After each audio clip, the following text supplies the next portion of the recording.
Hey, it's Nolan Mathias from Mortgage 360, and welcome to our 6-part series for first-time homebuyers, where we're going to discuss everything from how to save for a down payment, to how to select a realtor, to how to get pre-approved, to how to find a home and write an offer, and ultimately how to close on the mortgage and make your move.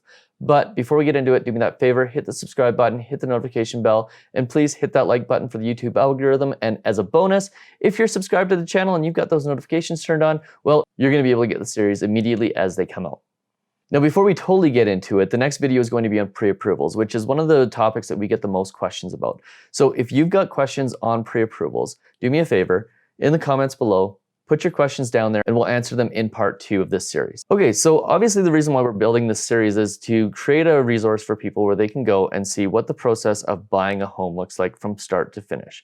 And while I'm mortgage centric, obviously I'm a mortgage broker, we're gonna make sure we discuss everything about the process, including how to select that realtor and how to write an offer. Now, for those of you who don't know, I have run a real estate company in the past. I ran Maxwell Realty, which was one of the biggest independent real estate companies in the prairies. We had over 400 realtors, so I do have experience on that side as well. So I'm coming from a place of understanding both the mortgage side and the real estate side, and ultimately that entire first-time homebuyers process from saving for the down payment to actually closing on the loan. So let's get into it and let's start talking about the first step for any home buyer, which is saving the down payment or getting the down payment, depending on how you're going to go about doing this. And what I've done is I've broken this down into 4 main ways to get your down payment. Number 1 is the obvious, which is save for your down payment. Obviously, we're taught as kids that we should be saving for that eventual home purchase somewhere down the road. And if we've done a good job, we've actually been saving since probably our 18th birthday, if not earlier, for that eventual home purchase. Now, if you have been doing that, congratulations. And I hope if you have, what you've been doing is you've been putting that savings into your RRSP. Because step number 2 and way number 2 to get your down payment is to take advantage of the first-time homebuyers program, where you can use your RRSP and take basically a 15-year interest-free loan out of that RRSP up to $35,000. And one of the ways you can expedite growing your down payment is by using your RRSP and taking advantage of the tax rebates that you get as a result of making contributions. So let's say you're one of those people that has saved a bunch of money. You've got $20,000 sitting in your savings account and it's not already in your RRSP. Well, what you can do is you can take that money, contribute it to an RRSP, and then in April or May, when you get your tax refund back, what you'll be able to do is add that back into your RRSP and ultimately end up having a greater amount. So let's say you take that $20,000, you drop it into your RRSP and you're at a 40% annual tax rate. Well, you'd get about $8,000 back in return. So you'd take your $28,000 that you have saved and almost instantly make it into $28,000. It's a really quick way to grow your down payment resources really, really fast. Now, one thing that you should be considering if you do have an RRSP and your company offers dollar for dollar matching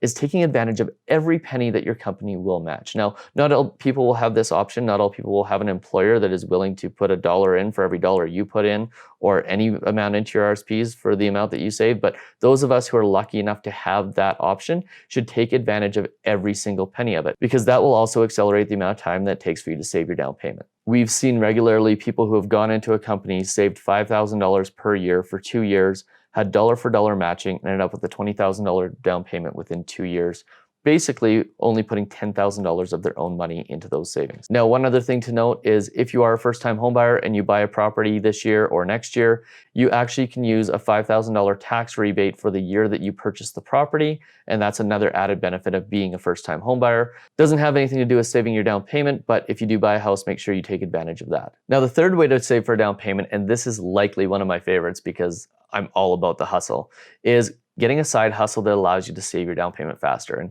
we've seen many clients come into us and say, well, I'm going to save for my down payment.